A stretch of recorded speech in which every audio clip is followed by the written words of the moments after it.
Bismillahirrahmanirrahim. Welcome to the second class of Node.js 360 Bootcamp. इस class में हम properly Node.js को स्टार्ट करेंगे और हम एक सर्वर बनाने की कोशिश करेंगे।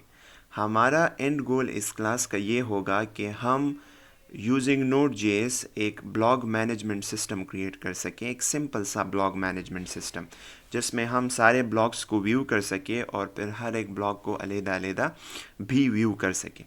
So let's start. तो लास्ट क्लास में हमने ये डिस्कस किया था कि कैसे अपने सिस्टम पे हम Node.js को सेटअप करेंगे।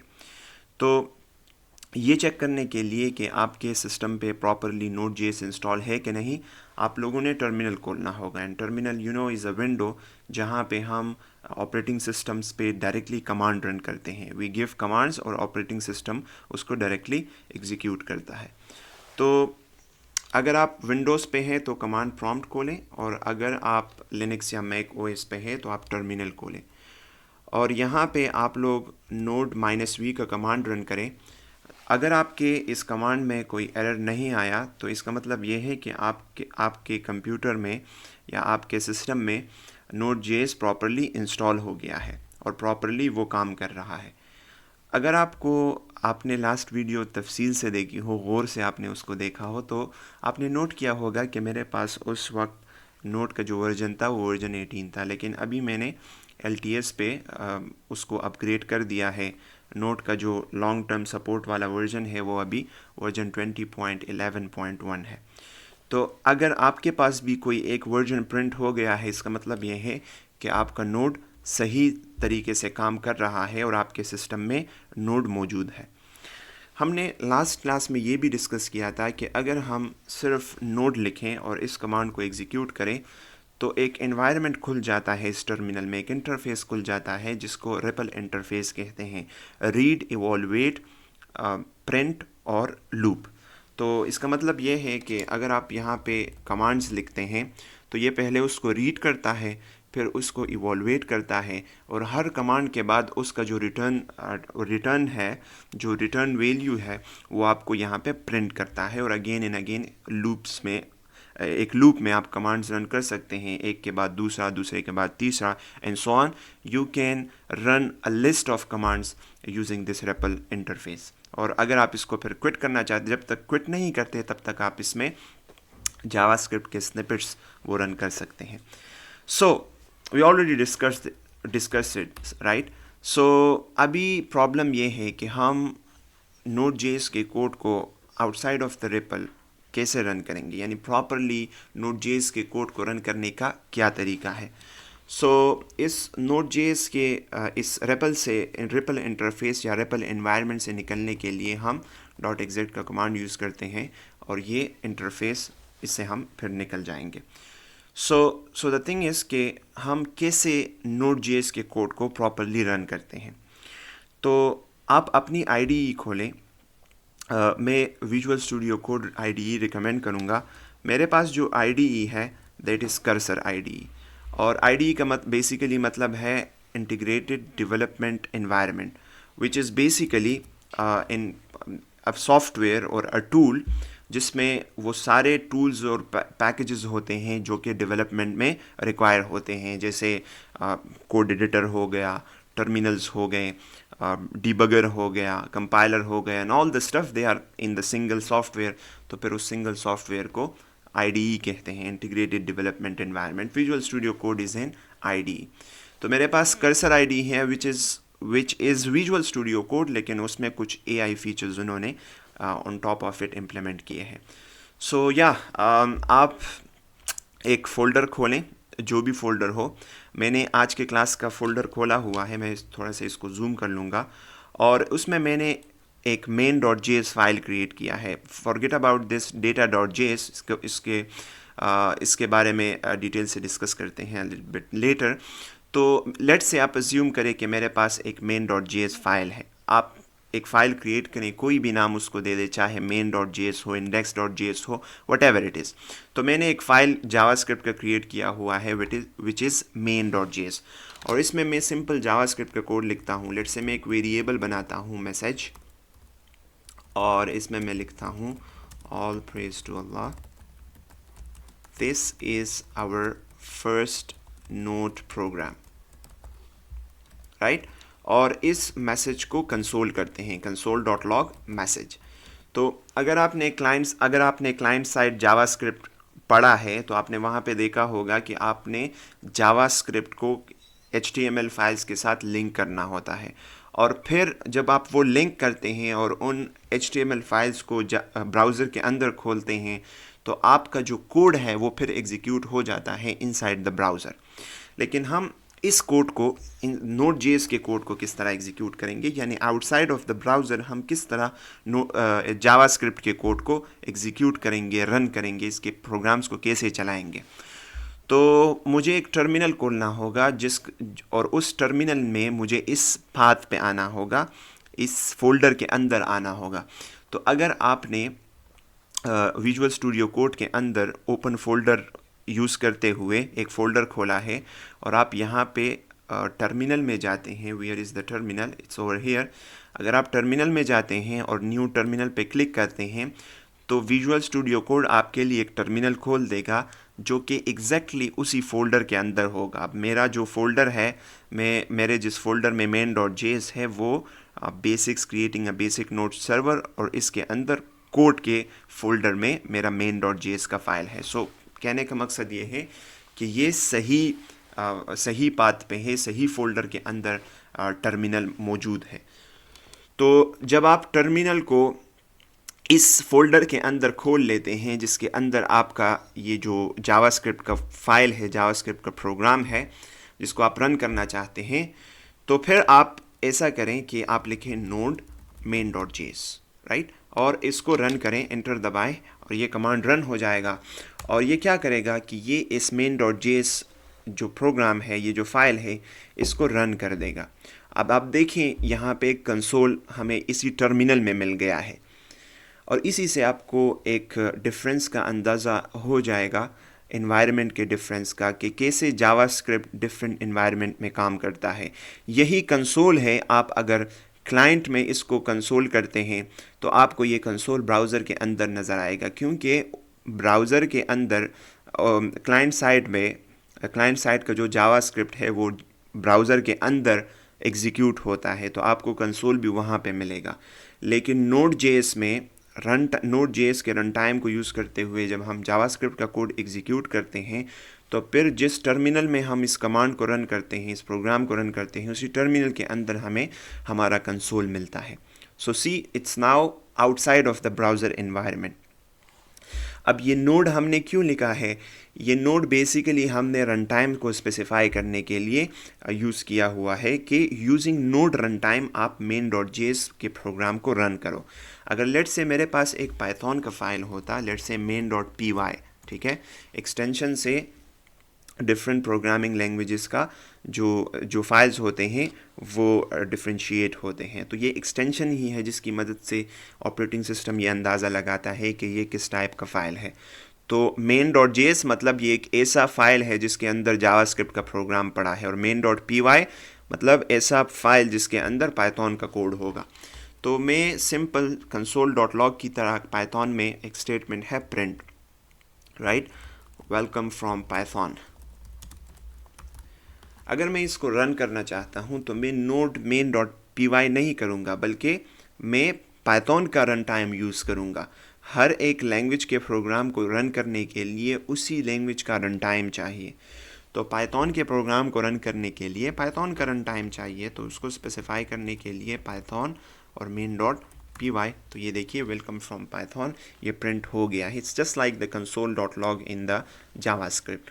सो कहने का मकसद ये है कि जब आप कोई प्रोग्राम रन करते हैं किसी लैंग्वेज का, तो आपने उसका रन टाइम स्पेसिफाई करना होता है। सो नोड main.js बेसिकली हम नोड.js का रन टाइम स्पेसिफाई कर रहे हैं कि यूजिंग नोड.js रन टाइम आप इस main.js प्रोग्राम को रन करो। So that is how we can run programs. आप कोड लिखें, कोई भी जावास्क्रिप्ट का कोड हो, फंक्शंस बनाएं, अरेज बनाएं, ऑब्जेक्ट्स बनाएं, आप क्लोजर्स यूज़ करें, एवरीथिंग वर्क्स परफेक्टली। सिर्फ फ़र्क ये है नोड.js के जावास्क्रिप्ट में और क्लाइंट साइड जावास्क्रिप्ट में कि यहाँ पे विंडो का ऑब्जेक्ट अवेलेबल नहीं होगा। ऑफ कोर्स आप इसको ब्राउज़र के अंदर रन नहीं कर रहे तो आपके पास विंडो का ऑब्जेक्ट नहीं होगा, आपके पास जो वेब एपीआईज़ हैं वो नहीं होंगे, सेट टाइम आउट और ये चीज़ें होंगी, लेकिन जो ब्राउज़र के स्पेसिफ़िक एपीआईज़ हैं वो Node.js में अवेलेबल नहीं होंगी, बल्कि इसमें और एपीआईज़ हैं, फाइल सिस्टम के एपीआईज़ हैं,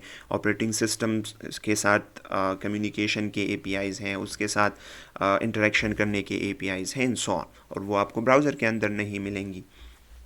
So yeah, that's the differences. Okay, the next thing is we want to discuss the import and export, क्योंकि import और export काफ़ी यूज़ होता है। हम जब different modules को यूज़ करते हैं, packages को यूज़ करते हैं, so we always use this import and export statements, these import and export syntax, so it's very crucial to discuss it in detail. So bore ना हो। मैं थ्योरी पे इसलिए फ़ोकस करता हूँ कि जब एक सॉलिड फाउंडेशन बने तो तब कोड लिखना काफ़ी आसान होता है, लेकिन अगर आपका सॉलिड फाउंडेशन ना होना तो फिर बहुत ज़्यादा मसला होता है। So don't be board, right, be with me. So module systems क्या होते हैं? देखिए, हमारे पास जब एक्चुअल कोड होता है, let me delete this main.py, right, Python का फाइल मैं डिलीट करता हूँ। हमारे पास जब एक्चुअल कोड होता है, वो actual code it's consist of a lot of files. हम एक ही फाइल में सारा कोड नहीं लिखते, बल्कि हमारा कोड वो मल्टीपल फाइल्स में होता है। सो हर एक फाइल, उसमें जो कोड होता है वो इंडिपेंडेंट नहीं होता, यानी ज़रूरी नहीं है कि एक फ़ाइल में जो कोड आपने लिखा है वो इंडिपेंडेंट हो। कहने का मकसद ये है कि एक फ़ाइल का जो कोड है वो ऐसा नहीं होगा कि वो दूसरे फाइल से उसको कुछ चाहिए नहीं होगी।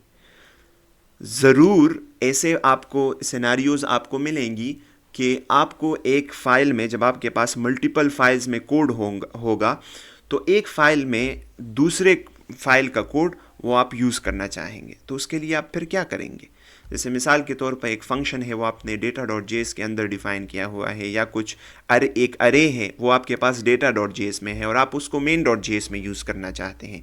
डिक्लेयर आपने data.js में किया है, लेकिन यूज़ आप main.js में करना चाहते हैं, तो इसके लिए फिर आपको क्या करना होगा? तो फिर हम एक्सपोर्ट करते हैं फाइल से और इंपोर्ट करते हैं।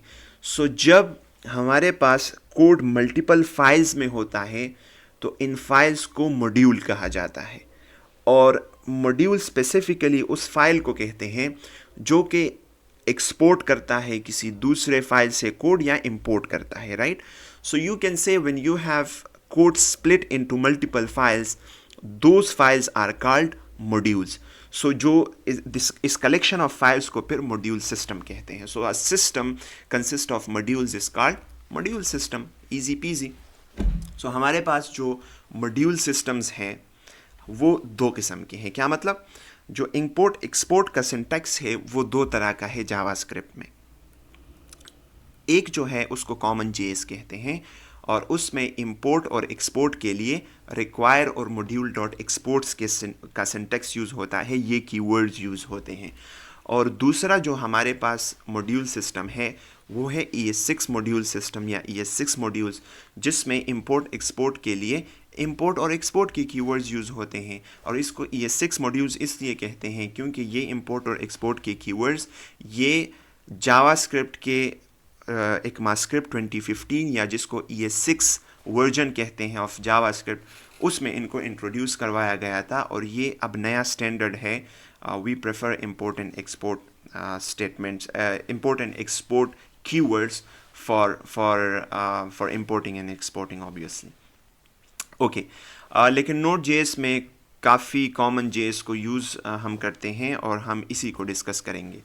So using common JS syntax using require and module dot exports keyword, हम कैसे डेटा को एक्सपोर्ट और इंपोर्ट करेंगे? सो लेट्स से मैं data.js से कुछ एक्सपोर्ट करना चाहता हूँ, राइट। सो मैं कैसे करूँगा?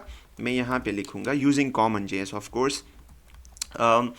हम ES6 सिंटैक्स को Node.js में इस तरह यूज़ नहीं कर सकते, वो हमें package.json को यहाँ पे लाना होगा और फिर वहाँ पे हमें टाइप डिक्लेयर करना होगा कि ये हम ES6 मॉड्यूल्स यूज़ करना चाहते हैं, फिर हम यूज़ कर सकते हैं। ऐसे नहीं, सिंपल अगर आप नोट कर कोड रन करना चाहते हैं तो फिर उसमें इंपोर्ट एक्सपोर्ट का वो सिंटेक्स वो आपको एरर देगा. सो that is very common to use the require and module dot export syntax or common JS syntax in the Node.js. तो उसी को डिस्कस करते हैं. तो data.js से कुछ डेटा को एक्सपोर्ट करने के लिए हमें लिखना होगा module dot exports is equal to, let's say मैं एक string एक्सपोर्ट करना चाहता हूँ. सो मैं यहाँ पे लिख लूँगा exported string from data.js, let's say. ठीक है, अब ये स्ट्रिंग तो एक्सपोर्ट हो गया है, राइट. और जब भी हम किसी फाइल से एक्सपोर्ट का कहते हैं तो ऑफ कोर्स अब आप बच्चे नहीं हो. एक्सपोर्ट का मतलब ये है कि हम डेटा टाइप को, स्पेसिफिक डेटा को एक्सपोर्ट करना चाहते हैं, और वो डेटा किस फॉर्मेट में होगा, वो जावास्क्रिप्ट के फॉर्मेट में होगा. यानी जावास्क्रिप्ट के जो डेटा स्ट्रक्चर्स हैं जैसे अनडिफाइंड, नल, स्ट्रिंग, नंबर, बूलियन, और साथ ही साथ ऑब्जेक्ट, अरेज, ये चीज़ें, ये फंक्शंस, ये आप एक्सपोर्ट कर सकते हैं. सो आप एक फ़ाइल से एक ही डेटा स्ट्रक्चर को एक्सपोर्ट कर सकते हैं, नॉट मल्टीपल. या आप सिर्फ स्ट्रिंग को करेंगे, या सिर्फ ऑब्जेक्ट को करेंगे, या सिर्फ अरे को करेंगे. आप ऐसे नहीं कर सकते कि आप स्ट्रिंग और अरे दोनों को एक्सपोर्ट करें, नो. सो मैंने data.js से स्ट्रिंग को एक्सपोर्ट कर लिया है. अब इसको इस main.js में मैं कैसे इंपोर्ट करूँगा. So it's easy PG. अगर मैं इसको इंपोर्ट करना चाहता हूँ main.js में, तो मुझे एक वेरिएबल बनाना होगा, और let's say war let's say output या डेटा. ठीक है, वार डेटा इज़ इक्वल टू, और मैं कैसे इंपोर्ट करूँगा data.js को, मैं यहाँ पे लिखूँगा रिक्वायर और लिखूँगा ./ इसका मतलब है कि इसी सेम फोल्डर में, जिस फोल्डर में main.js है, इसी में एक फ़ाइल है जिसका नाम है डेटा, और .js की ज़रूरत नहीं है. ठीक है, तो मैंने इसको इंपोर्ट कर दिया है using the require syntax, using the require keyword. अब इस डेटा में आपको पता है क्या स्टोर है. इस डेटा वेरिएबल में ये data.js फाइल जो एक्सपोर्ट कर रहा है वो सेफ है, वो स्टोर है. तो data.js क्या एक्सपोर्ट कर रहा है, ये एक स्ट्रिंग एक्सपोर्ट कर रहा है. It means that this data variable has a string. तो अगर मैं इस डेटा को यहाँ पे कंसोल करूँ और अपने प्रोग्राम को रन करूँ, तो बार बार node main.js को टाइप करने की ज़रूरत नहीं है. आप अप एरो दबाएं तो आपने जो प्रीवियस कमांड्स रन किए होंगे वो एक एक आपको यहाँ पे मिलेंगे. सो अगेन मैं अप एरो प्रेस करता हूँ तो node main.js आ गया. इसी को रन करते हैं और देखिए एक्सपोर्टेड स्ट्रिंग फ्रॉम data.js वो प्रिंट हो गया है, क्योंकि इस डेटा वेरिएबल में मेरे पास वो स्ट्रिंग है जो कि इस डेटा से हमने एक्सपोर्ट किया है. और इसको वार की ज़रूरत नहीं है, क्योंकि हम इसको चेंज नहीं करना चाहते. तो मैं इसको कॉन्स्ट लिख दूंगा, const data is equal to require. और ये एक कन्वेंशन है, एक रिवायत है कि जब भी आप किसी मॉड्यूल से, अब data.js is a module, right, a file which has some code, और वो कुछ एक्सपोर्ट कर रहा है. So it's basically a module. तो मॉड्यूल से जब हम कुछ इंपोर्ट करते हैं, किसी दूसरे फाइल से जब हम कोई डेटा इंपोर्ट करते हैं, तो फिर हम उसको चेंज नहीं करते. So that's why we use const. Right, हम एक अरे भी वो कर सकते हैं, एक्सपोर्ट कर सकते हैं.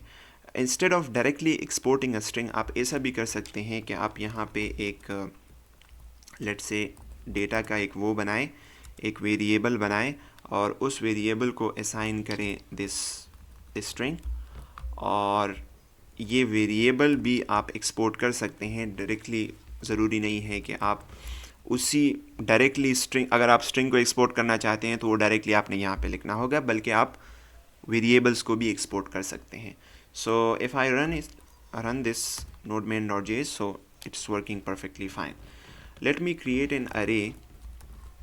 यूज़र्स की एक अरे बनाता हूँ, और इसमें मैं लिखता हूँ Abu Bakr, Umar, Usman, Ali,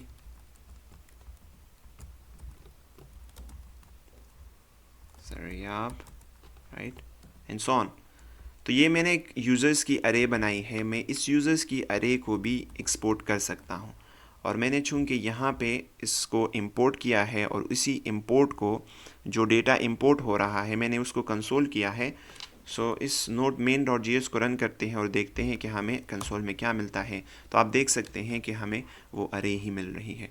इसी तरह से अगर हम यहाँ पे एक ऑब्जेक्ट बनाएं, पर्सन का एक ऑब्जेक्ट बनाएं, राइट, और मैं कहूँ नेम इज़ बहराम और एज इज़ 25 और या and gender let's say male, ठीक है। सो इस ऑब्जेक्ट को भी मैं एक्सपोर्ट कर सकता हूँ यूजिंग डायरेक्टली पर्सन को मैं पास कर दूंगा। सो अगर मैं अब नोड main.js को रन करूंगा तो मुझे पर्सन का ऑब्जेक्ट मिलेगा inside the main.js, right.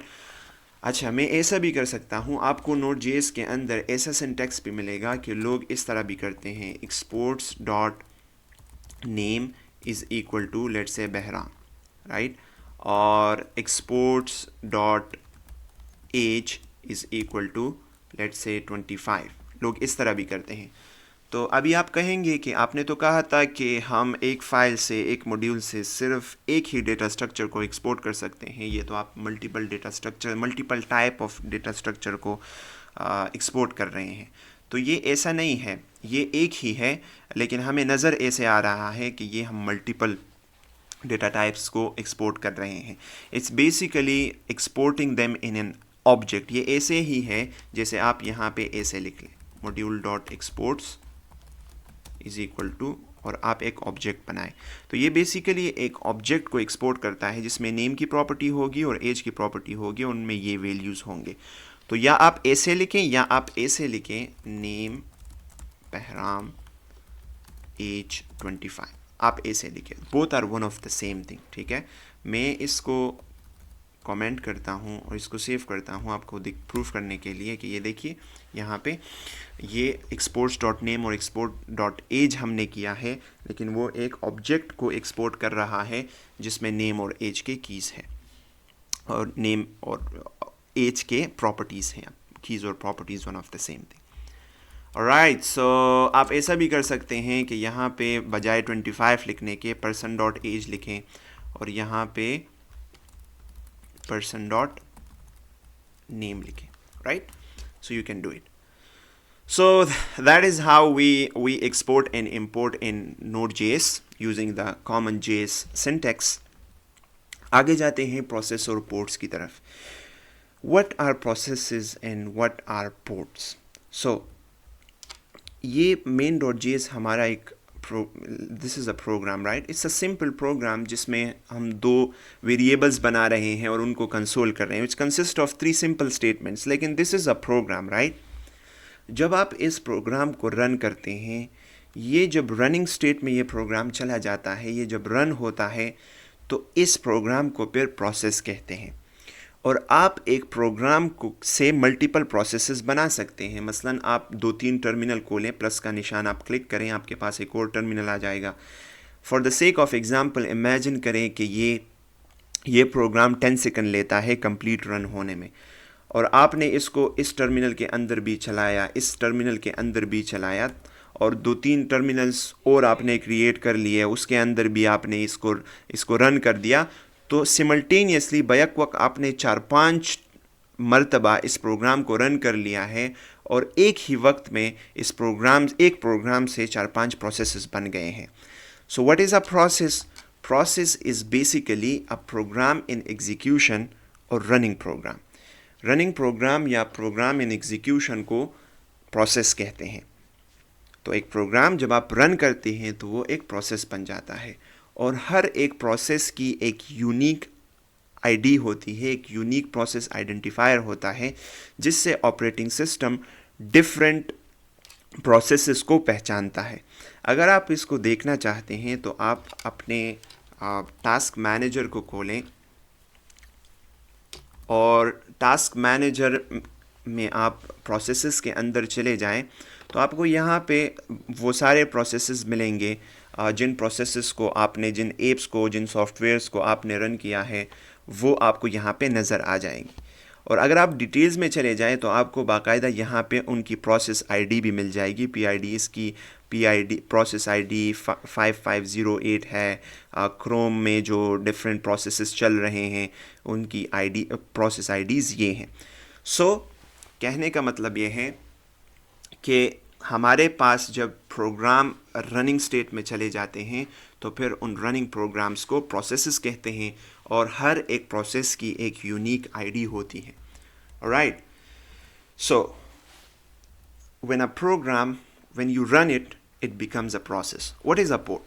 A port is a communication endpoint that identifies a specific process or service on a host in a network. मेरे ख़्याल से आपके जहन में पोर्ट सुनते ही ये फ़िज़िकल पोर्ट्स जो हार्डवेयर के पोर्ट्स हैं वो जहन में आए होंगे, लेकिन इस पोर्ट का मतलब वो पोर्ट नहीं है। उसको भी पोर्ट कहते हैं, लेकिन इस पोर्ट का मतलब है नेटवर्किंग की ज़बान में पोर्ट। सो नेटवर्किंग की ज़बान में पोर्ट किसे कहते हैं, राइट? लेट्स से आप इमेजिन करें कि आप एक रेस्टोरेंट चले गए हैं, सही है? तो उस रेस्टोरेंट में लेट्स से आइसक्रीम भी सर्व हो रहा है, देसी खाना भी सर्व हो रहा है, फास्ट फूड भी सर्व हो रहा है। अब आप सिर्फ वहाँ उस रेस्टोरेंट में आप लेट्स से आइसक्रीम खाना चाहते हैं, तो क्या सिर्फ रेस्टोरेंट में जाने से आपको आइसक्रीम मिल जाएगा? नो, बल्कि आपको स्पेसिफिक आइसक्रीम के काउंटर पे जाना होगा, आपको आइसक्रीम को ऑर्डर देना होगा और फिर आपको अपना आइसक्रीम मिल जाएगा। Same is the case in the computer networks as well. जब कंप्यूटर नेटवर्क में दो कंप्यूटर्स एक दूसरे के साथ बात करते हैं, एक दूसरे के साथ कम्युनिकेशन करते हैं, तो एक कंप्यूटर पे सिर्फ एक प्रोसेस नहीं है, बल्कि there are a lot of processes that are running on a machine, on a single computer. तो अब किस प्रोसेस के साथ ये दूसरा कंप्यूटर कम्युनिकेट करना चाहता है, तो वो प्रोसेस इसने आइडेंटिफाई करना होगा, ठीक है? सो क्या करता है ऑपरेटिंग सिस्टम के प्रोसेसेस को वो एक नंबर असाइन कर देता है, जिस नंबर को पोर्ट कहते हैं। और जब एक कंप्यूटर उस होस्ट के साथ कम्युनिकेट करना चाहता है तो उसको वो नंबर भी स्पेसिफाई करना होगा कि मैंने किस नंबर वाले प्रोसेस के साथ मैंने कम्युनिकेशन करनी है। सो डायग्रामेटिकली व्हेन अ क्लाइंट किसे कहते हैं, जो कि एक कंप्यूटर है, वो ओवर द नेटवर्क किसी दूसरे कंप्यूटर को रिक्वेस्ट करता है कुछ डेटा के लिए, तो वो दूसरे कंप्यूटर, उसको हम नेटवर्किंग की ज़बान में होस्ट कहते हैं, तो वो उस पर डिफरेंट प्रोसेसेस रन हो रहे हैं। तो अब ये क्लाइंट किस प्रोसेस के साथ कम्युनिकेट करना चाहता है, उसमें process A, process B, process C, process D सारे मौजूद हैं, ठीक है? तो ओवर द नेटवर्क इन प्रोसेसेस को स्पेसिफाई करने के लिए हम ऑपरेटिंग सिस्टम उनको स्पेसिफिक नंबर्स देता है कि यार तुम ये नंबर ले लो from you can say from 1 to 65,536, इनके बीच में कोई भी नंबर वो इसको अलॉट कर सकता है। सो लेट्स से प्रोसेस A का जो पोर्ट नंबर है दैट इज़ 4001, प्रोसेस B का है 4002, प्रोसेस C का है 4003 एंड सो ऑन। तो ज़रूरी नहीं है कि हर प्रोसेस का एक पोर्ट हो, लेकिन अगर कोई process over the network communicate करना चाहती है, वो रिक्वेस्ट को लिसन करना चाहती है कि वो रिक्वेस्ट को रिस्पॉन्स दे सके, तो फिर उस प्रोसेस का ज़रूर एक पोर्ट नंबर होना चाहिए, ताकि जब कोई क्लाइंट इस होस्ट को रिक्वेस्ट कर रहा है वो इस प्रोसेस के साथ कम्युनिकेट कर सके थ्रू दैट पोर्ट। सो अगर आप सियाने हैं, आप तेज़ हैं, तो आपको पता चल गया होगा कि सिर्फ IP इनफ नहीं है, क्योंकि सिर्फ IP एड्रेस से होस्ट स्पेसिफाई होता है, प्रोसेस नहीं। आपको पोर्ट नंबर भी देना होगा। तो एक टिपिकल रिक्वेस्ट किस तरह होती है? एक टिपिकल रिक्वेस्ट इस तरह होती है, जैसे फॉर एग्जांपल मेरे पास लेट्स से एक IP एड्रेस है 185.182.15.13। ये लेट्स से एक कंप्यूटर का IP एड्रेस है। तो अगर मैं उस कंप्यूटर के साथ कम्युनिकेट करना चाहता हूँ, तो सिर्फ उसका IP एड्रेस काफ़ी नहीं है, बल्कि साथ ही साथ मुझे पोर्ट भी बताना होगा कि किस पोर्ट के साथ मैं कम्युनिकेशन करना चाहता हूँ। और बेसिकली जब मैं उस पोर्ट को रिक्वेस्ट कर दूंगा तो उस पोर्ट के पीछे जो प्रोसेस रन हो रहा है, वो पोर्ट जिस प्रोसेस को असाइन है, वो प्रोसेस बेसिकली मुझे फिर रिस्पॉन्ड करेगा। और प्रोसेस क्या होता है? It's a running program. So port कैसे स्पेसिफाई करते हैं? आईपी एड्रेस के साथ हम कोलोन लगाएंगे और फिर साथ में 4000 या 4001 जो भी पोर्ट नंबर है हमारे पास, वो हम यहाँ पे दे देंगे। तो हमारा रिक्वेस्ट वो उस होस्ट पे, उस स्पेसिफिक प्रोसेस पे चला जाएगा। अब आप सब ये सवाल करेंगे, मे बी आप यहाँ पे कंफ्यूज हो गए हैं कि जब हम google.com जाते हैं तो google.com में तो हम यानी इस तरह डोमेन्स पे जाते हैं तो उन डोमेन्स में तो हम पोर्ट स्पेसिफाई नहीं करते। तो ये बात याद रखिए कि जब भी आपके पास स्पेसिफिक प्रोटोकॉल होता है, जैसे आप इस google.com के पूरे URL को कॉपी करें और यहाँ पे पेस्ट करें, तो आप यहाँ पे देखें, यहाँ पे आपको HTTPS पूरा जो URL है वो है https www.google.com। तो अब ये HTTPS एक प्रोटोकॉल है। What is a protocol? हाँ, it's more like networking video इससे बन रही है, लेकिन चलें आसान अल्फाज में समझा देता हूँ कि जब दो कंप्यूटर्स एक दूसरे के साथ कम्युनिकेट करते हैं ना, तो वो एक स्पेसिफिक प्रोटोकॉल फॉलो करते हैं। जस्ट लाइक अस, जैसे हम एक प्रोटोकॉल फॉलो करते हैं, सेट ऑफ रूल्स फॉलो करते हैं जब हम कम्युनिकेट करते हैं। मसलन जो दो दोस्त जब एक दूसरे के साथ मिलते हैं तो पहले सलाम करते हैं, फिर हाल चाल पूछते हैं, कैसे हो यार, फिर उसके बाद वो मुद्दे की बात पे आते हैं।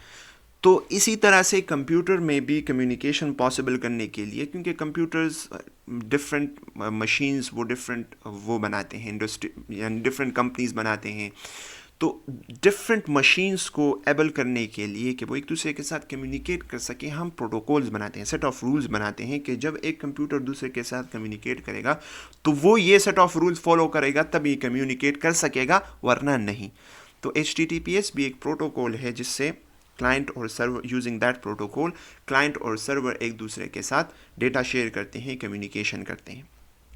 तो जब एक प्रोटोकॉल हो तो प्रोटोकॉल्स के लिए बाय डिफ़ॉल्ट पोर्ट्स, प्रोटोकॉल्स के साथ बाय डिफ़ॉल्ट पोर्ट्स वो है, उनके बाय डिफ़ॉल्ट अपने पोर्ट्स हैं। यानी फॉर एग्जांपल HTTP का जो पोर्ट है वो बाय डिफ़ॉल्ट 80 पोर्ट है। क्या मतलब? जब आप लिखते हैं HTTP www.google.com तो वो पीछे google.com के IP एड्रेस को रिक्वेस्ट करता है, लेकिन किस पोर्ट को रिक्वेस्ट करता है? 80 पोर्ट को रिक्वेस्ट करता है, क्योंकि HTTP प्रोटोकॉल से जब आप किसी एंड पॉइंट को हिट करेंगे और आपने पोर्ट को स्पेसिफाई नहीं किया तो वो फिर क्या करेगा कि वो 80 पोर्ट को बाय डिफ़ॉल्ट हिट करेगा। लेकिन अगर आप पोर्ट स्पेसिफाई करें जिस इस तरह 4000, तो फिर वो 4000 पोर्ट को रिक्वेस्ट करेगा इंस्टेड ऑफ 80। इस तरह HTTPS का जो डिफ़ॉल्ट पोर्ट है वो है 443। इस तरह SMTP और डिफरेंट प्रोटोकॉल्स के अपने डिफ़ॉल्ट पोर्ट्स होते हैं। तो अगर आप एक प्रोटोकॉल स्पेसिफाई करते हैं तो ज़रूरी नहीं है कि आप उसके साथ पोर्ट स्पेसिफाई करें, राइट, क्योंकि उनके अपने डिफ़ॉल्ट पोर्ट्स होते हैं। फिर ओपन और क्लोज पोर्ट्स का कॉन्सेप्ट आता है। तो ओपन पोर्ट्स उन पोर्ट्स को कहते हैं जो जिन पे प्रोसेसेस लिसन कर रही होती हैं, लाइक यानी वो पोर्ट्स जिनके साथ प्रोसेस बाइंड है, right. So over the network आप उन पोर्ट्स के साथ फिर कम्युनिकेशन कर सकते हैं ऑन दैट होस्ट, क्योंकि पीछे एक प्रोसेस उसके साथ लिंक है that can respond to you. So that port is called open port on the host. और जिन पोर्ट्स के साथ प्रोसेस लिंक नहीं है, that ports are called close ports. That's enough. I guess हमें वापस अपने टॉपिक की तरफ जाना चाहिए, which is web server, right. How to create a web server. हम इसी के लिए पूरा का पूरा बेस बना रहे थे। सो इन अ सिंपल टर्म्स आप क्या समझते हैं कि एक वेब सर्वर क्या चीज़ है? सो हमारा एक क्लाइंट होता है, कंप्यूटर होता है जिसको हम क्लाइंट कहते हैं, वो रिक्वेस्ट करता है एक दूसरे कंप्यूटर को और वो दूसरा कंप्यूटर उसको रिस्पॉन्स देता है।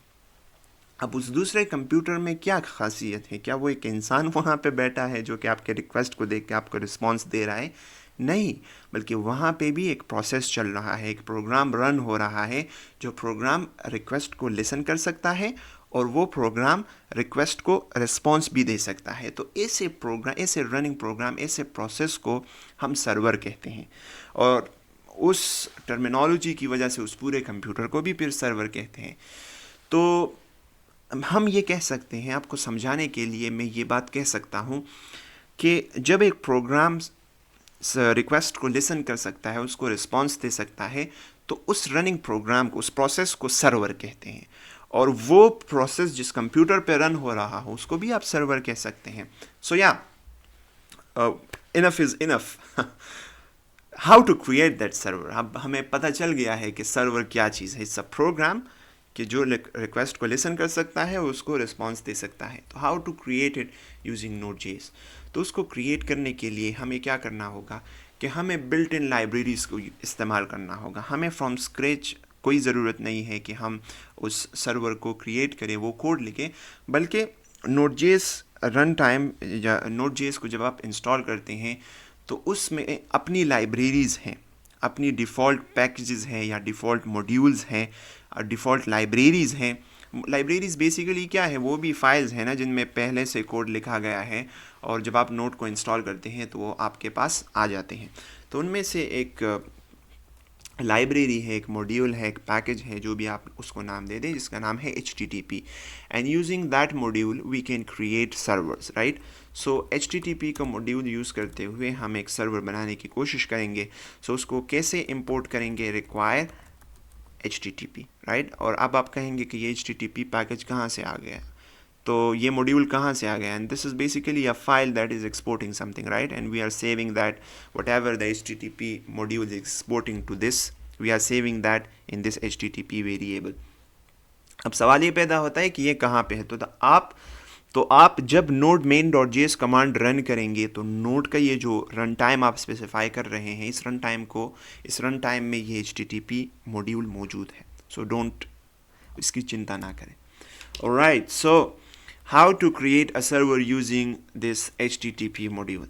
तो सर्वर क्रिएट करने के लिए इस HTTP में बेसिकली एक ऑब्जेक्ट स्टोर हो जाता है। जब आप उस HTTP मॉड्यूल को इंपोर्ट करते हैं तो वो बेसिकली एक ऑब्जेक्ट को एक्सपोर्ट करता है, और वो ऑब्जेक्ट इस HTTP वेरिएबल में स्टोर हो जाता है। आप उसको कंसोल भी कर सकते हैं, console.log HTTP, और उसको देखें इस ऑब्जेक्ट के अंदर क्या क्या चीज़ें हैं, राइट।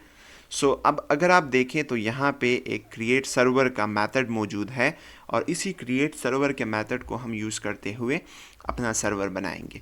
सो या http.create server, और या हमारा सर्वर इस काइंड ऑफ इट्स क्रिएटेड, और इसको मैं असाइन कर दूंगा two variable which is called, मैं इसको सर्वर कह दूंगा, क्योंकि क्रिएट सर्वर जो मेथड है इसको जब आप कॉल करते हैं तो ये एक ऑब्जेक्ट रिटर्न करता है, एक सर्वर ऑब्जेक्ट रिटर्न करता है जिसमें मुख्तलिफ मेथड्स होते हैं।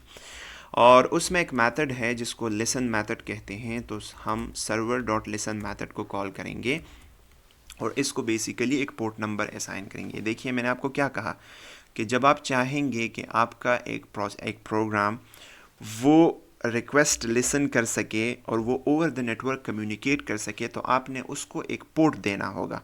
तो अगर आप चाहते हैं कि आपका ये प्रोग्राम रिक्वेस्ट को लिसन कर सके over a specific port over the network, तो आपने इसको एक स्पेसिफिक पोर्ट देना होगा। And using that port the client can request to this server और this process. So let's say मैं इसको 4000 पोर्ट दे देता हूँ, और आप इस तरह के 3000, 3001, 2, 3 ऑल द वे टू 4000, 5000, 8000 इस तरह के पोर्ट्स आप दे सकते हैं। These are basically available ports by default. इस पे कोई डिफ़ॉल्ट प्रोसेस रन नहीं हो रहा होता आपके ऑपरेटिंग सिस्टम का। ऑलराइट, सो मैंने अपना सर्वर क्रिएट कर लिया है, मैं इसको सेव कर लूँगा और अभी मैं अपने इस प्रोग्राम को रन कर दूँगा। सो node main.js, अच्छी बात यह है कि जब हम सर्वर क्रिएट करते हैं हमारे फाइल का नाम server.js हो। अब आप देखें एक स्ट्रेंज चीज़ है जो हमने पहले नोटिस नहीं की। What is it? हमारा टर्मिनल क्लोज नहीं हो रहा। Why is that so? हम जब पहले main.js में सिंपल जावास्क्रिप्ट का कोड रन करते थे तो उसमें हमारा टर्मिनल वो क्लोज इमीडिएटली, जैसे ही प्रोग्राम ख़त्म हो जाता था तो वो क्लोज़ हो जाता। अब भी हमारा टर्मिनल वो क्लोज़ नहीं हो रहा, बल्कि वो अभी तक इट्स इन अ लूप। तो ये क्यों इस तरह है, ये क्लोज़ क्यों नहीं हो रहा? ये इसलिए कि हमारा जो प्रोग्राम है ये ख़त्म नहीं हुआ, बल्कि ये सर्वर, ये प्रोग्राम एक्टिवली 4000 पोर्ट पे लिसन कर रहा है। right? So it's listening on this 4000 port, तो दैट इज़ वाई हमारा टर्मिनल वो क्लोज़ नहीं हो रहा। अब इस सर्वर को हम कैसे रिक्वेस्ट करेंगे, चूँकि मैं इसी कंप्यूटर के अंदर मेरा ये सर्वर है और मैं इस कंप्यूटर से ही इसको रिक्वेस्ट करना चाहता हूँ, तो इसको कहते हैं मेरे कंप्यूटर के अंदर जो डिफरेंट प्रोसेसेस एक दूसरे के साथ ओवर द नेटवर्क कम्युनिकेट करेंगे, तो इसको कहते हैं लोकल होस्ट। यानी होस्ट है, किस होस्ट को मैं रिक्वेस्ट करना चाहता हूँ, उस इसी अपने जो मेरा जो कंप्यूटर है यही, so it's local host, right. तो मैं लोकल होस्ट को कैसे रिक्वेस्ट करूँगा, मैं लिखूँगा इस और लोकल होस्ट पे इस पर्टिकुलर सर्वर, इस नोड जेएस सर्वर को मैं कैसे रिक्वेस्ट करूँगा, मैं लिखूँगा लोकल होस्ट और फिर मैं कॉलन और उसके बाद अपना पोर्ट नंबर डिफाइन करूँगा विच इज़ 4000, राइट। मैं जब इस सर्वर को रिक्वेस्ट करूँगा, सो देखिए यहाँ पे रिक्वेस्ट हो रहा है, चूँकि हमने वहाँ से कोई रिस्पांस नहीं भेजा तो इसलिए ये इस तरह लोडिंग कर रहा है, क्योंकि इसको रिस्पांस नहीं मिल रहा। तो मैं क्या करूँगा कि जब मुझे रिक्वेस्ट मिल जाए मैं कुछ कंसोल कर दूँगा ताकि हमें पता चले कि वाकई इसको रिक्वेस्ट वो मिल गया है। So for doing that we have to listen to events.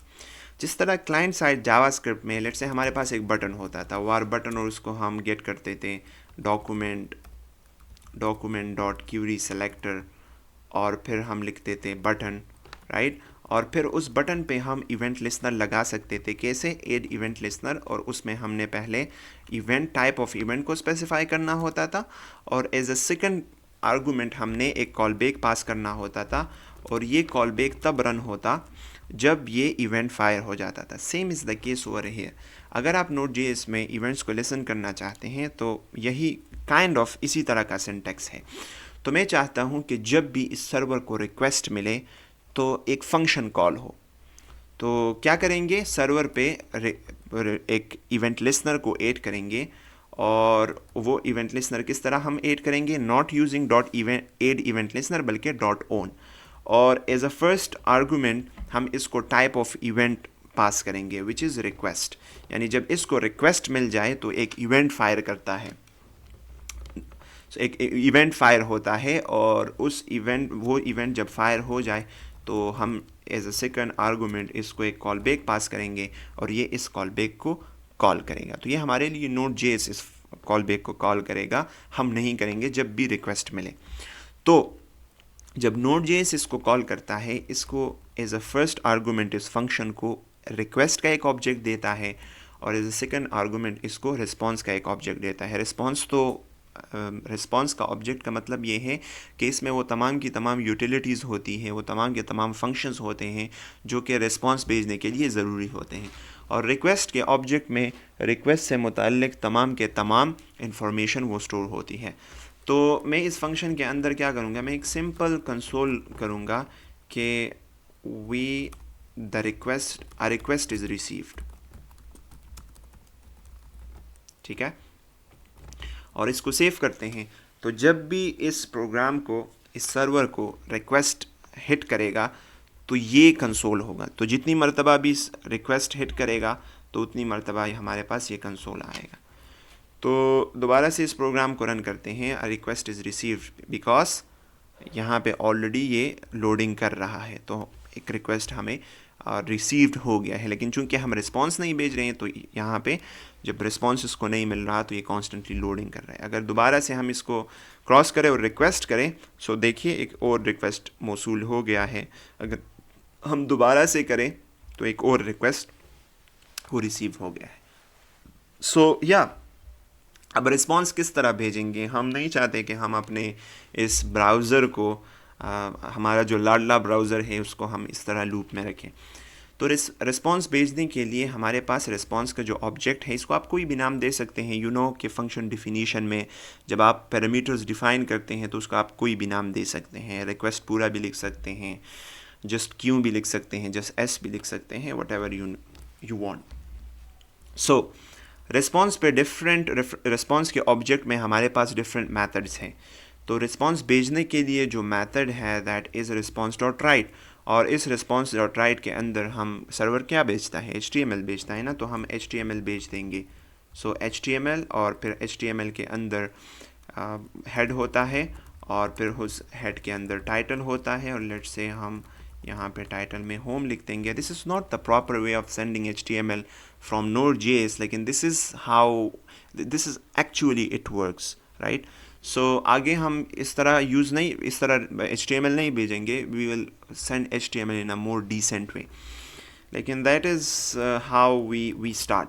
So head, और आप मल्टीपल रिस्पॉन्स डॉट राइट लिख सकते हैं, यानी ज़रूरी नहीं है कि आप एक ही रिस्पॉन्स डॉट राइट में सब कुछ लिखें। मैं दूसरा रिस्पॉन्स डॉट राइट वो कॉल कर दूंगा और उसको बॉडी दे दूंगा, स्टार्ट ऑफ द बॉडी, और नेक्स्ट रिस्पॉन्स डॉट राइट में मैं h1 डिक्लेयर कर दूंगा और उस h1 में कह दूंगा welcome from node.js server, right. और ये रिस्पॉन्स तब तक नहीं जाएगा जब तक हम response dot and function call ना करें। इसमें भी हम डेटा पास कर सकते हैं, मैं बॉडी को यहाँ पे एंड कर दूंगा और इसी तरह से HTML के टैग को भी यहाँ पे एंड कर दूंगा, सही है। और आप एक मरतबा जब रिस्पॉन्स सेंड हो जाए तो एक रिक्वेस्ट जब रिसीव हो जाए तो उस पर आप सिर्फ एक ही रिस्पॉन्स को सेंड कर सकते हैं, नॉट मल्टीपल। तो रिस्पॉन्स डॉट एंड जब रिस्पॉन्स सेंड करता है तो इसका मतलब ये हुआ कि आप रिस्पॉन्स डॉट एंड को मल्टीपल टाइम्स कॉल नहीं कर सकते, एक रिक्वेस्ट के लिए आपने इसको एक ही मरतबा कॉल करना होगा।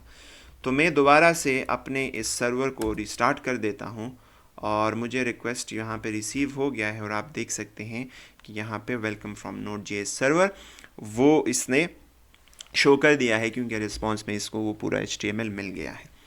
सो if I request again, so again मुझे वो मिल गया। इसी तरह लोकल होस्ट 4000/users को भी मैं अगर रिक्वेस्ट करूँ तो मुझे वेलकम फ्रॉम Node.js सर्वर वो मिलता है।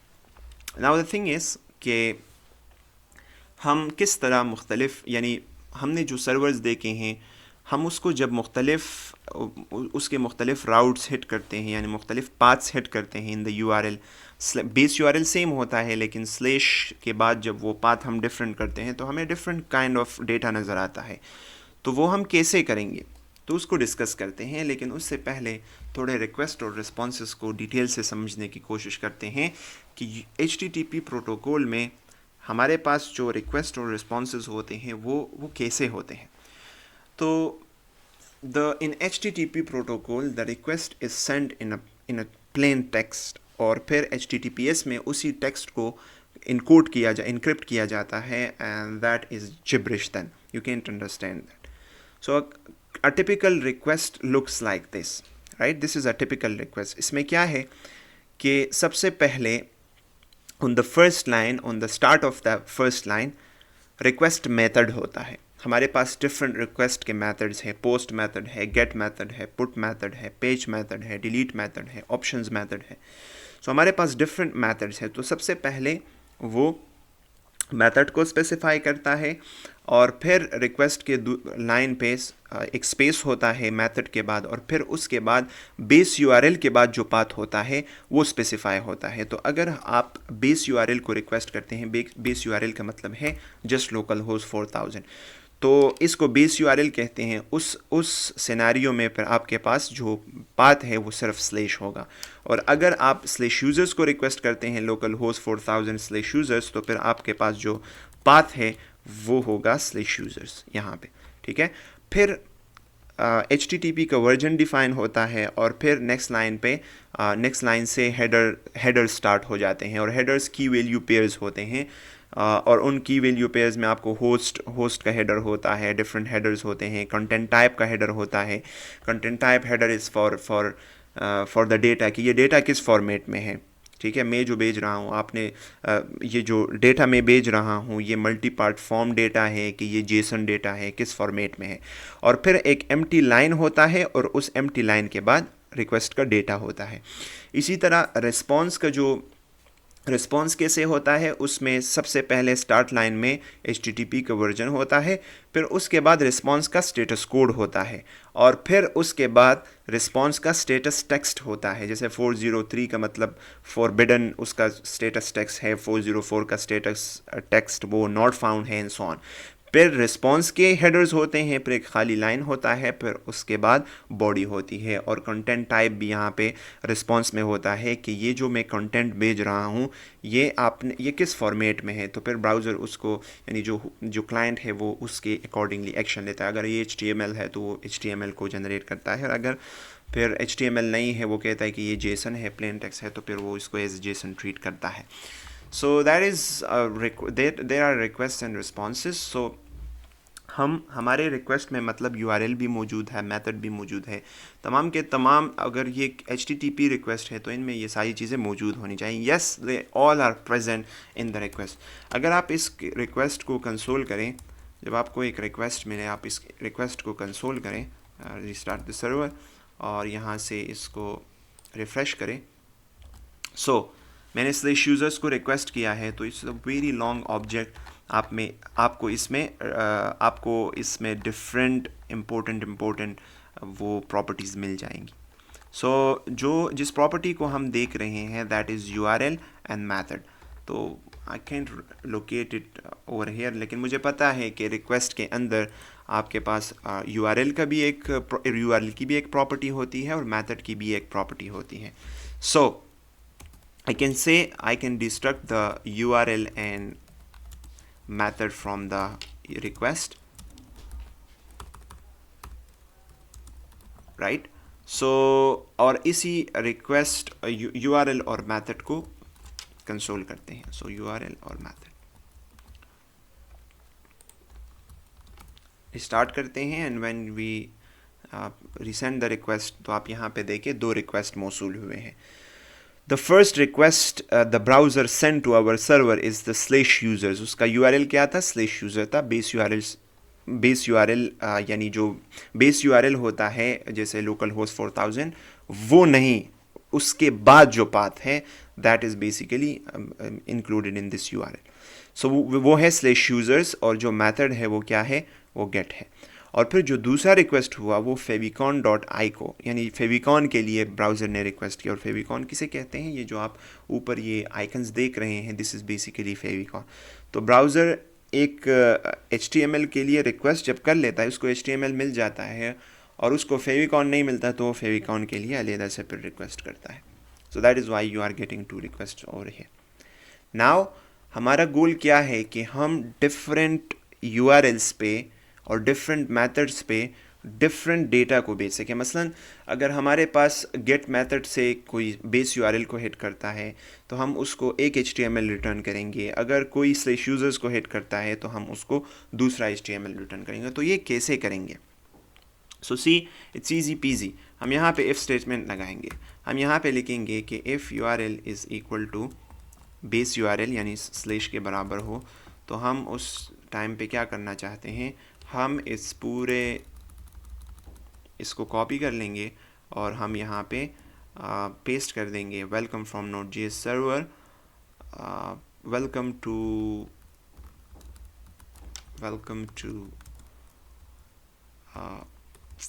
होम ऑफ सर्वर व्हाटएवर, ठीक है। और हम कह देंगे कि अगर else if URL is equal to /users, तो हम उसको यही चीज़ रिटर्न करेंगे, और लेकिन उस H1 के अंदर लिख लेंगे। ओह, हमने H1 को क्लोज़ नहीं किया, दैट्स सो बैड। और उस H1 के अंदर हम फिर लिख देंगे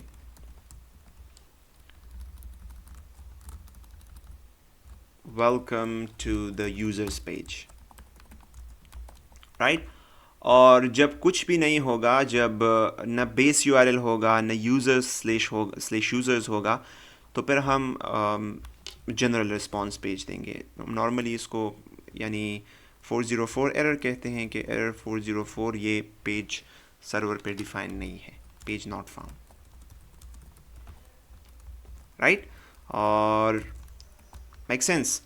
तो अगर बेस URL है तो ये welcome to home of server आ जाएगा, ये सेंड हो जाएगा टू द क्लाइंट, और अगर /users को क्लाइंट ने हिट किया है तो ये मैसेज वो रिटर्न हो जाएगा। लेकिन यहाँ पे मसला ये है कि जब ये फंक्शन एग्जीक्यूट होगा तो ये रिस्पॉन्स चला जाएगा, लेकिन स्टिल ये फंक्शन पूरा कंप्लीट होगा। तो ये फिर Node.js इसको भी एग्जीक्यूट करने की कोशिश करेगा, और दोबारा से जब इसको response.end मिल जाए तो एक रिक्वेस्ट है, उसका रिस्पॉन्स सेंड, उसके लिए रिस्पॉन्स सेंड हो गया है, दोबारा से आप रिस्पॉन्स सेंड कर रहे हैं, that's an error will be thrown. So that is Y जब आप एक रिस्पॉन्स को सेंड करते हैं, response.end कॉल करते हैं, तो उस वक्त रिटर्न करें कि इस फंक्शन को और एग्जीक्यूट ना करो, इसको ख़त्म कर दो. इसी तरह यहाँ से भी रिटर्न कर दो, लेकिन अगर इफ़ स्टेटमेंट्स ये रन नहीं हुए तो फिर इसको रन कर दो. Easy peasy, right? So restart our server and let's refresh it. तो स्लैश यूज़र्स पे हमें welcome to the users page का जो टेक्स्ट है वो मिल गया. और अगर हम बेस यूआरएल को रिक्वेस्ट करेंगे so welcome to home of server आ जाएगा. और अगर हम कोई इनवैलिड पाथ को, जैसे स्टूडेंट्स लेट्स से, उसको रिक्वेस्ट करेंगे तो वो हमें एरर 404 देगा, पेज नॉट फाउंड. कूल ना? तो हम ये भी स्पेसिफाई कर सकते हैं कि जब हमारे पास यूआरएल बेस यूआरएल हो और मेथड गेट हो, method is equal to get. चूँकि ब्राउज़र का बाय डिफ़ॉल्ट जो मेथड है किसी भी यूआरएल को हिट करने का वो गेट है, इसलिए हमें इतना फ़र्क वो दिखाई नहीं देगा. So it will work the same. लेकिन अगर आप इस रिस्पॉन्स को पोस्ट मेथड पे नहीं सेंड करना चाहते, सो आप इस तरह फिर कर सकते हैं. राइट, अगर आप यहाँ पे एक मसला देखें तो वो मसला ये है कि हम बार बार अपने HTML को लिख रहे हैं. तो हम इस मसले से बचने के लिए क्या करेंगे कि हम यहाँ पे एक फ़ंक्शन क्रिएट कर देंगे जनरेट HTML का, ठीक है. और ये जनरेट HTML बॉडी लेगा, ठीक है, और इस बॉडी को और फिर रिटर्न करेगा एक स्ट्रिंग को. और स्ट्रिंग में क्या होगा, HTML क्या टैग होगा, टाइटल होगा, हेड, और फिर हेड के अंदर टाइटल, और फिर यानी टाइटल और बॉडी दोनों हम एक्सपेक्ट करेंगे यहाँ पे. और फिर इस टाइटल को यहाँ पे हम शो करेंगे in between the title tag. ये सारा जावास्क्रिप्ट का सिंटैक्स है. So that is why I am not explaining this syntax, right? फिर वीडियो और भी लंबी हो जाएगी. अच्छा, तो फिर इस तरह फिर हमारे पास बॉडी आती है और फिर हम बॉडी में इस बॉडी को शो कर देंगे. सो बॉडी, और बॉडी टैग को क्लोज़ कर देंगे, और साथ ही साथ HTML टैग को भी क्लोज़ कर देंगे. Now instead of doing all this stuff, हम क्या कर देंगे, डायरेक्टली response.end को कॉल करेंगे. और see how I do it, इसको कॉपी कर दूंगा इस बॉडी को, ठीक है. This is our body and let's remove all this stuff. और यहाँ इसके अंदर मैं जनरेट HTML कॉल कर दूंगा. जनरेट HTML में इसको टाइटल दूंगा and the title is home. और एज अ सेकेंड आर्गूमेंट में इसको वो बॉडी प्रोवाइड कर दूंगा which is basically the H1. Now same I will do over here in the response dot in the slash users route.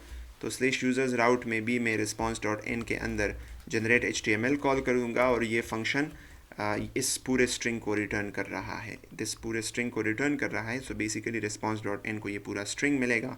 As a first argument में इसको users दे दूंगा कि इसका टाइटल यूज़र्स है, और इसका जो वो है इसकी जो बॉडी है वो welcome to the users page. और इस यहाँ पे 404 के लिए भी मैं यही चीज़ कर लूँगा, easy PG. response.end generate HTML और error page not found, right. ये टाइटल हो जाएगा और बॉडी वही होगी, लेकिन H1 में हम मैसेज चेंज कर देंगे 404 पेज नॉट फाउंड, राइट. इसको मैंने सेव किया और मैं दोबारा से इसको रन करता हूँ वैलिडेट करने के लिए कि काम सही कर रहा है कि नहीं. So it's working fine, right. और अगर मैं स्लैश यूजर्स पे चला जाऊँ, सो या welcome to the users pages that has been shown. Now अच्छी बात यह है कि हमारे ये जनरेट HTML यहाँ पे ना हो. मैं चले इसको चेंज कर दूँगा, इसको मैं रीनेम कर दूँगा टू server.js, और मैं एक यूटिल का वो बना दूँगा, यूटिलिटीज़ का एक फ़ाइल बना दूँगा utils.js के नाम से. और अपना जो जनरेट HTML का फंक्शन है मैं ये वहाँ पे ले जाऊँगा, ठीक है. और यहाँ पे चूँकि और यूटिलिटीज़ भी होंगी और फंक्शंस भी शायद हो सकते हैं। तो मैं यहाँ पे इसको इस तरह एक्सपोर्ट कर लूँगा, मॉड्यूल डॉट एक्सपोर्ट्स, और एक ऑब्जेक्ट को मैं एक्सपोर्ट कर दूँगा और उस ऑब्जेक्ट में जनरेट HTML की प्रॉपर्टी में इस जनरेट HTML को पास कर दूँगा। और यू नो दैट जावास्क्रिप्ट में हम ऐसे कर सकते हैं, अगर हमारे पास की और वैल्यू का नेम सेम है, वैल्यू में अगर हम वेरिएबल को पास कर रहे हैं और की और वो जो वैल्यू में जो वेरिएबल पास कर रहे हैं दोनों का सेम नेम है, तो उसको हम इस तरह लिख सकते हैं। सो अब इसको इंपोर्ट किस तरह करेंगे, मैं यहाँ पे लिखूँगा यूटिल्स, और यूटिल्स में मेरे पास वो यूटिल्स कहाँ पे है, वो इसी के अंदर यूटिल्स, और यूटिल्स में मेरे पास अब एक ऑब्जेक्ट आ गया है, उस ऑब्जेक्ट से मैं जनरेट HTML को डिस्ट्रक्ट कर दूंगा from the utils, right. So our code is like very refined now. Oh sorry, node server.js करना होगा, not main.js, right? So the program is running perfectly fine, you can see it. Alright, so another thing is before going into the blog management system, easy peasy है, इतना मुश्किल नहीं है। एक और चीज़ आपको बताना चाहता हूँ, that is कि अगर आप बिल्कुल इसी तरह ये जो सिंटैक्स है server.on, जब सर्वर को रिक्वेस्ट मिले तो ये कॉल बैक रन करो, आप इसको इस तरह भी कर सकते हैं। आप इस फंक्शन को कॉपी करें, ठीक है, और इस फंक्शन को normally from the JavaScript knowledge you can से कि इस फंक्शन को हम बाहर भी डिक्लेयर कर सकते हैं, और इस फंक्शन को हम फिर एक नाम देंगे, लेट्स से रिक्वेस्ट हैंडलर, ठीक है, और हम यहाँ पे इसको ऐसे पास कर सकते हैं, इस कॉल बैक को हम इस तरह पास कर सकते हैं, रिक्वेस्ट हैंडलर, क्योंकि अभी हमने ये बाहर डिफाइन कर दिया है, सही है। और जब Node.js इसको कॉल करेगा तो इसको रिक्वेस्ट और रिस्पॉन्सेज मिलेगी। So we can do like this. यही इसका अल्टरनेटिव सिंटैक्स ये है, अगर आप इस क्रिएट सर्वर को एक कॉल बैक पास करें, ठीक है, एक कॉल बैक पास करें, तो ये वो ऐसा ही है कि आपने रिक्वेस्ट इवेंट को लिसन किया है। So this syntax is exactly the same अगर आप इस तरह करें। मैं ये रिक्वेस्ट हैंडलर को इससे ऊपर कर डिफाइन कर देता हूं। तो अगर आप इस तरह करें, वन ऑफ लाइक हमने पढ़ा कि इट्स वर्किंग परफेक्टली फाइन, और या आप इस तरह करें, इस रिक्वेस्ट हैंडलर को डायरेक्टली इस क्रिएट सर्वर के अंदर पास करें और इसको हटा दें, so both are the same thing. तो जब आप क्रिएट सर्वर को एक कॉल बैक पास कर देते हैं, वो कॉल बैक इज़ एक्चुअली तब कॉल होगा जब इस सर्वर को एक रिक्वेस्ट मिल जाए, राइट, और Node.js फिर उस कॉल बैक को रिक्वेस्ट और रिस्पॉन्स के आर्गूमेंट्स प्रोवाइड करेगा। सो अगर मेरा दावा सही है तो इसको सही काम करना चाहिए। So if I refresh it, see it's working perfectly fine. तो अगर आप इस तरह लिखें, इस तरह लिखें, both are one of the, इस तरह लिखें, both are one of the same thing, लेकिन ये सिंटेक्स काफ़ी आपको मिलेगा, it's a very popular syntax, लेकिन असल में ये होता है, ठीक है, बिहाइंड द सीन ये हो रहा होता है। So keep that in mind. अभी क्रिएट करते हैं एक ब्लॉग मैनेजमेंट सिस्टम को। ब्लॉग मैनेजमेंट सिस्टम में क्या है कि मैं जब होम पेज पे जाऊंगा तो मुझे सारे के सारे ब्लॉग्स मिलेंगे। मैंने data.js के अंदर ब्लॉग्स की एक अरे बनाई है, जिसमें मेरे पास टाइटल है, बॉडी है ब्लॉग का, और इमेज है, सही है। तो इसको मैं एक्सपोर्ट कर दूंगा इन ब्लॉग्स को यहाँ server.js के अंदर। इसको इंपोर्ट करते हैं, blogs is equal to require, और मैंने इसको एक्सपोर्ट नहीं किया यहाँ से, तो कैसे मैं वहाँ पे इंपोर्ट करूँगा, अल्लाह के बंदे। तो मैं यहाँ पे इसको मॉड्यूल डॉट एक्सपोर्ट्स और एक ऑब्जेक्ट, क्योंकि शायद इन दूसरे डेटा इन वेरिएबल्स को भी शायद मैं इन फ्यूचर एक्सपोर्ट करना चाहूँ, तो इसलिए मैं एक ब्लॉग्स का वो बनाता हूँ, ब्लॉग्स की प्रॉपर्टी बनाता हूँ इनसाइड दैट ऑब्जेक्ट, और इसमें असाइन कर देता हूँ इस ब्लॉग्स को। और फिर यहाँ पे इस डेटा को वो कर सकते हैं, इंपोर्ट करते हैं, तो हमें एक ऑब्जेक्ट मिलेगा और उस ऑब्जेक्ट से हम ब्लॉक्स को डिस्ट्रक्ट कर लेंगे। If you know JavaScript, you know this syntax, right. Alright, so blocks को मैंने इंपोर्ट कर दिया है। अब मैं कहूँगा कि अगर कोई /URL को हिट करे और मेथड उसका गेट हो, तो मैं बॉडी में ब्लॉग्स सेंड करना चाहता हूँ, और मैं यहाँ पे लिख दूँगा ब्लॉग्स। और ब्लॉग्स को कैसे सेंड करेंगे, मैं यहाँ पे बॉडी में क्या करूँगा कि एक वो कर दूँगा. Alright, so what I will do, I will basically create an unordered list. बनाऊँ, क्या करूँ, लिंक बनाऊँ. अच्छा, मेरे पास क्या होना चाहिए कि हर एक ब्लॉग के लिए एक h3 होनी चाहिए और उसकी बॉडी को शो करने के लिए मेरे पास उसका डिस्क्रिप्शन होना चाहिए. So how I would do that? So for doing that, what we would do, हम एक कैसे करें. अच्छा, मैं यहाँ पे एक बॉडी का वेरिएबल बना दूंगा और मैं इसको कह दूंगा let body is equal to empty string. सही है. और मैं ब्लॉग्स पे एक फॉर लूप लगा दूंगा, लेट ब्लॉग ऑफ ब्लॉग्स. ठीक है. और फिर क्या करूँगा कि इस बॉडी के अंदर मैं कॉन्केटिनेट करूँगा HTML. कैसे? Body plus equal to what, एक बनाते हैं h3 और उस h3 के अंदर, सॉरी मैं स्ट्रिंग लिटरल्स यूज़ कर दूंगा, एक h3 बनाते हैं और उस h3 के अंदर ब्लॉग डॉट टाइटल डालते हैं और फिर उसको क्लोज़ करते हैं. फिर उसके बाद एक पैराग्राफ टेक को डिफ़ाइन करते हैं और उसके अंदर ब्लॉग की बॉडी डाल देते हैं. ठीक है. और फिर उसको क्लोज़ करते हैं और image for the time being image डालें. चले इमेज भी डाल देते हैं img और src में मैं डाल दूंगा व्हाट